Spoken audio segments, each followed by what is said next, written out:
Teninay fandarana famakiana tenin'Andriamanitra. Arahinao eto amin'ny Aki Radio isan'andro amin'ny 12 ora sasany atoandro. Parole de vie, lecture de la Bible tous les jours sur Aki Radio à 12h30. Wort des Lebens, jeden Tag eine biblische Lektüre um 12:30 Uhr im Aki Radio.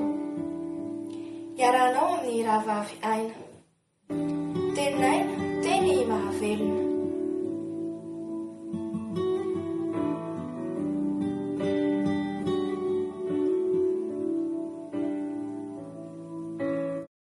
Filazantsara nosoratan'i Matio, toko 7. Ny niverenan'i Jesosy tany Galilea sy ny nahasitranan'ny lehilahy marary ny paralysisa. Ary niondrana tsambokely izy dia nitaka tonga tao an-tanànany. Ary indro nisy lehilahy anankiray marary ny paralysisa nandry tamin'ny fandriana nentin'ny olona teo aminy. Ary Jesosy no nahita ny finoana ireo dia nanao tamin'ilay marary ny paralysisa hoe: "Matokia anaka, voavela ny elokao." Ary indreo ny mpanoran-dalàna sasany nanao anakapo hoe miteny ratsy ity lehilahy ity. Fa Jesosy nahafantatra ny eritreriny dia nanao hoe: "Nahoana ianareo no mieritreri-dratsy ao am-ponareo? Fa iza moa no moramora kokoa, ny manao hoe va voavela ny elokao sa ny manao hoe mitsangana ka mandehana? Fa mba ho fantatrareo fa ny zanak'olona manana fahefana ety ambonin'ny tany hamela eloka." Dia hoy izy tamin'ilay marary ny paralysisa: "Mitsangana, betao ny fandrinao ka mody any an-tranonao." Dia nitsangana izy ka lasa nentany an-tranony. Ary ny vahoaka raha nahita izany dia raiky tahotra ka nankalaza an'Andriamanitra izay nanome ny olona fahefana toy izany. Ny niantsona ny Matio sy ny fanasana nataony tao an-tranony ary ny toriteny nataon'i Jesosy ny amin'ny fifadikanina. Ary no niala tao Jesosy dia nahita lehilahy atao hoe Matio nipetraka teo amin'ny mpamorin-ketra ka hoy izy taminy: "Andeha anaraka ahy." Dia nitsangana Matio ka nanaraka azy. Ary nipetraka ninana tao an-trano izy. Indreo nisy mpanota sy mpamory hetra maro tonga ka niara-nipetraka tamin'i Jesosy mba amin'ny mpianany. Ary ny fariseo raha nahita izany dia niteny tamin'ny mpianatra hoe: "Nahoana kosa ny mpampianatra anareo no miaraka homana amin'ny mpamory hetra sy ny mpanota?" Ary raha nahare izany Jesosy dia nanao hoe: "Tsy ny finaritra no mila mpanao fanafody fa ny marary." Fa mandehana ka menara izay hevitra niteny hoe: "Famindrapo ny sitrako fa tsy fanatitra alatsa-drà, fa tsy tonga iantsony marina aho fa ny mpanota." Dia nakany amin'i Jesosy ny mpianatra izao ka nanao hoe: "Nahoana izahay sy ny fariseo no mifady anana matetika fa ny mpianatra kosa tsy mba mifady?"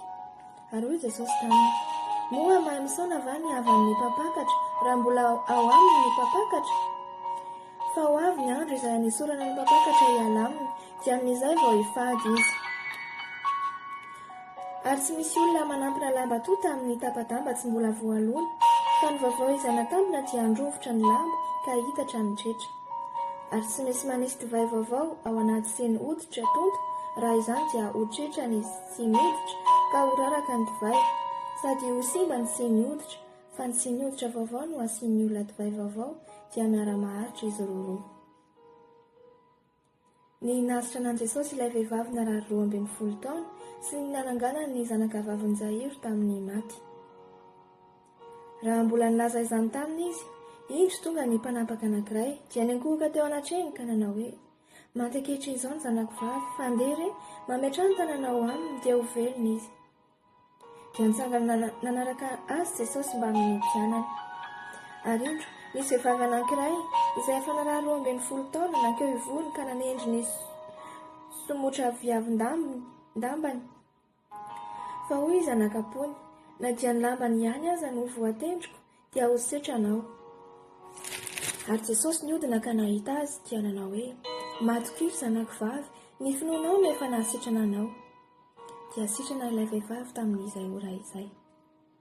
Ary Jesosy no niditra tao an-tranon'ilay mpanapaka ka nahita ny mpitsoka sodina sy ny vahoaka ny tapatapa dia nanao hoe: "Mivoa fa tsy maty raha zazavavy fa matory." Dia niome azy fantatra ny olona. Ary no nefa navoaka ny olona dia niditra Jesosy ka nandray ny tanan'ilay zazavavy dia nitsangana izy. Ary nilazan'izany dia niely tamin'izany tany rehetra izany. Ny nampahiran'i Jesosy ny jamba roa lahy. Ary no niala tao Jesosy dia nisy jamba roa lahy nanaraka azy sady niantsoantso hoe: "Mamindrafo aminay ry zanak' Davido." Ary rehefa niditra tao an-trano izy dia nanantona azy ireo jamba. Ary hoy Jesosy taminy, mino va ianareo fa mahay manao izany aho? Hoy izy taminy, eny tompoko. Dia nanendry ny masony izy ka nanao hoe, tongava aminareo araka ny finoanareo. Dia nahiratra ny masony ary Jesosy nanome petra azy mafy ka nanao hoe, tandremo mba tsy fantatry ny olona izao. Kanjo, noho niala teo izy roalahy dia nampiely ny lazany tamin'izany tany rehetra izany.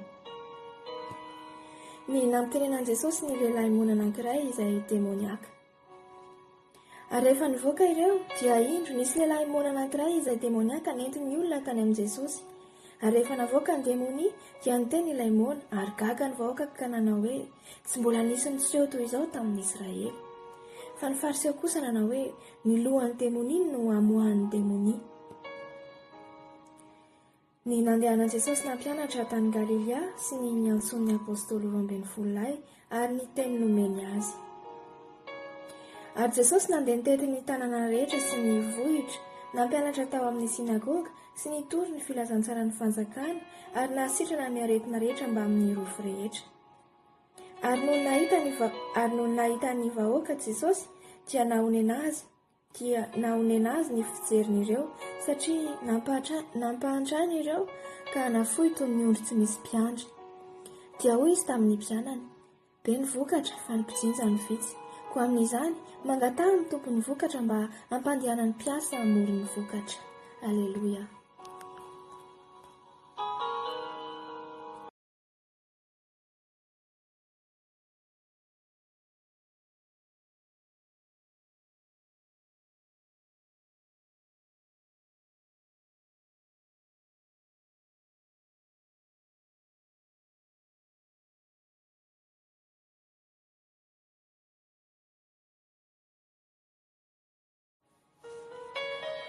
Évangile selon Matthieu chapitre 9.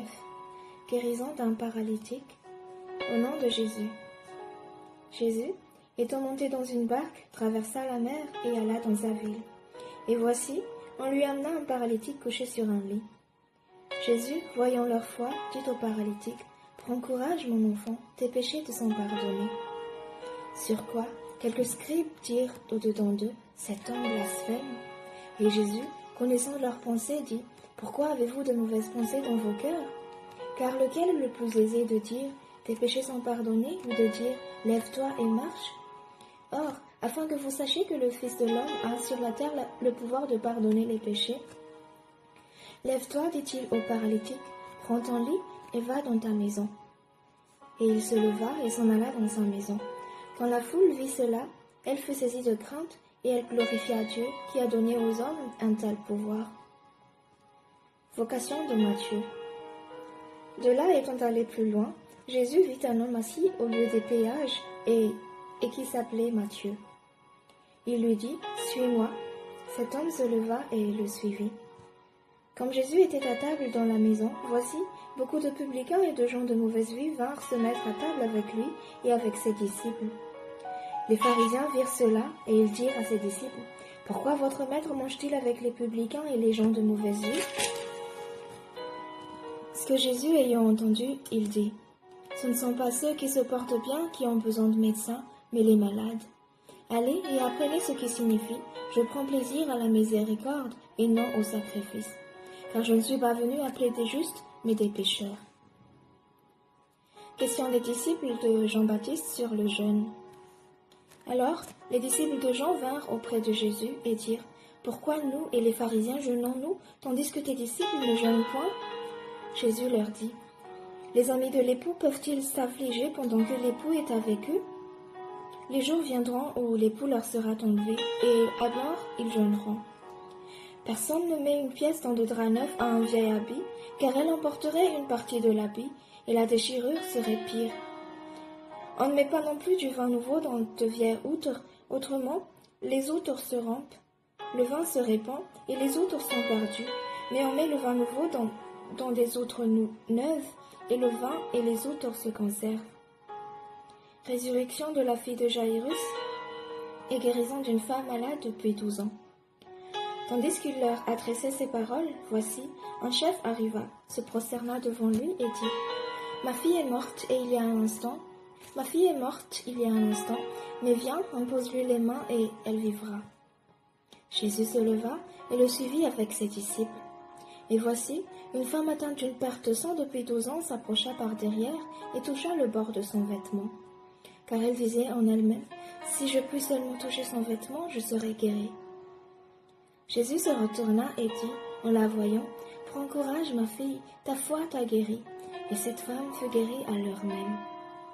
Lorsque Jésus fut arrivé à la maison du chef, et qu'il vit les joueurs de flûte et la foule bruyante, il leur dit, « Retirez-vous, car la jeune fille n'est pas morte, mais elle dort. » Et il se moquait de lui.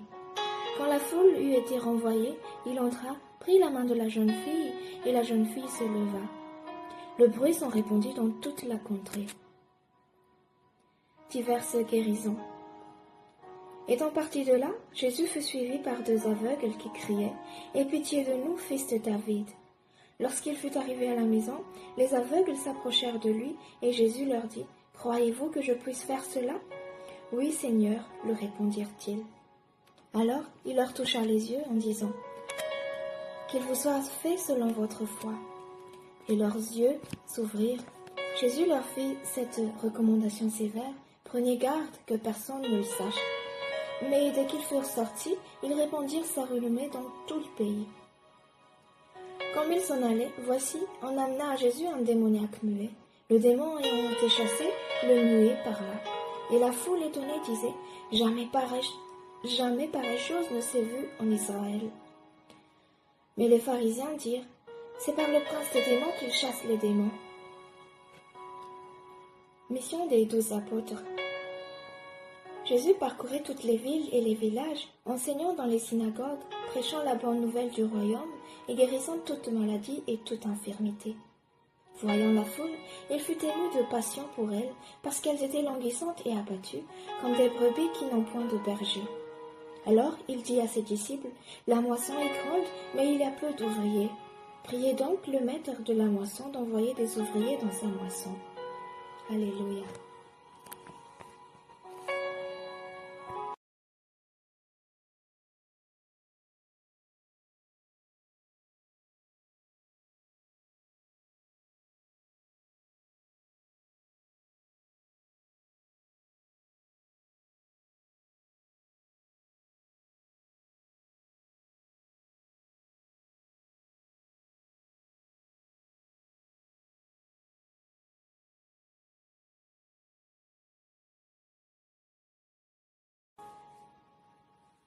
Das Evangelium nach Matthäus, Kapitel 9.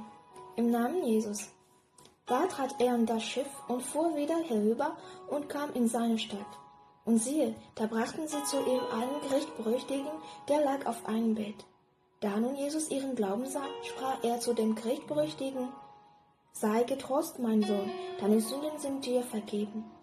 Und siehe, etliche unter den Schriftgelehrten sprachen bei sich selbst, dieser lästert Gott. Da aber Jesus ihre Gedanken sah, sprach er, warum denkt ihr so Arges in eurem Herzen? Welches ist leichter zu sagen, dir sind deine Sünden vergeben, oder zu sagen, steh auf und wandle?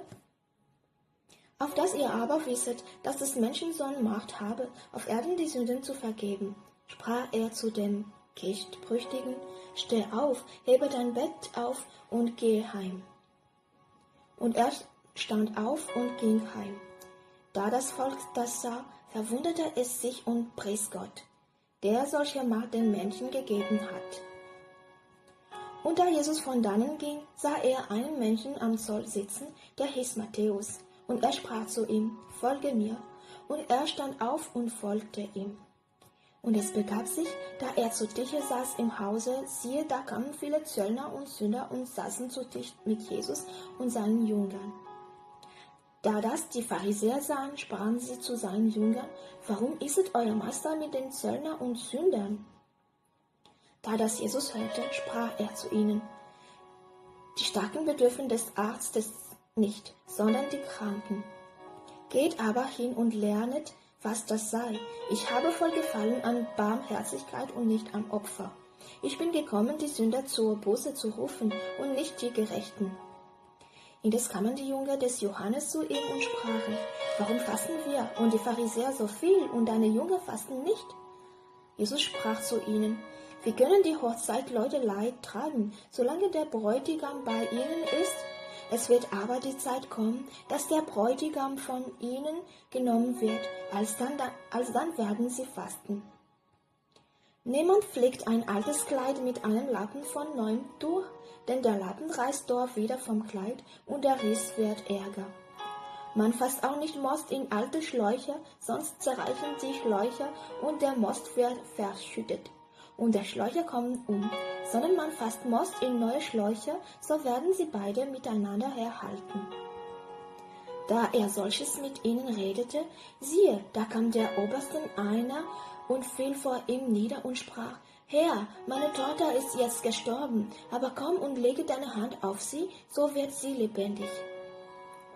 Und Jesus stand auf und folgte ihm nach und seine Jünger. Und siehe, ein Weib, das 12 Jahre den Blutgang gehabt, trat von hinten zu ihm und rührte seines Kleides Saum an. Denn sie sprach bei sich selbst: Möchte ich nur sein Kleid anrühren, so würde ich gesund. Da wandte sich Jesus um und sah sie und sprach: Sei getrost, meine Tochter, dein Glaube hat dir geholfen. Und das Weib ward gesund zu derselben Stunde. Und als er in des Obersten Haus kam und sah die Pfeifer und das Getümmel des Volks, sprach er zu ihnen: Weichet, denn das Mägdlein ist nicht tot, sondern es schläft. Und sie verlachten ihn. Als aber das Volk hinausgetrieben war, ging er hinein und ergriff es bei der Hand, da stand das Mägdlein auf. Und das Gerücht erscholl in dasselbe ganze Land. Und da Jesus von da weiterging, folgten ihm 2 Blinde nach, die schrien und sprachen: Ach, du Sohn Davids, erbarme dich unser. Und da er heimkam, traten die Blinden zu ihm. Und Jesus sprach zu ihnen: Glaubt ihr, dass ich euch solches tun kann? Da sprachen sie zu ihm: Herr, ja. Da rührte er ihre Augen an und sprach: Euch geschehe nach eurem Glauben. Und ihre Augen wurden geöffnet. Und Jesus bedrohte sie und sprach: Seht zu, dass es niemand erfahre. Aber sie gingen aus und machten ihn hörbar im selben ganzen Lande. Da nun diese waren hinausgekommen, siehe, da brachten sie zu ihm einen Menschen, der war stumm und besessen. Und da der Teufel war ausgetrieben, redete der Stumme. Und das Volk verwunderte sich und sprach: Solches ist noch nie in Israel gesehen worden. Aber die Pharisäer sprachen: Er treibt die Teufel aus durch den Teufelobersten. Und Jesus ging umher in alle Städte und Märkte, lehrte in ihren Schulen und predigte das Evangelium von dem Reich und heilte allerlei Seuche und allerlei Kranken im Volke. Und da er das Volk sah, jammerte ihn desselben, denn sie waren verschmachtet und zerstreut wie die Schafe, die keinen Hirten haben. Da sprach er zu seinem Jünger: Die Ernte ist groß, aber wenige sind aber die Arbeiter. Darum bittet den Herrn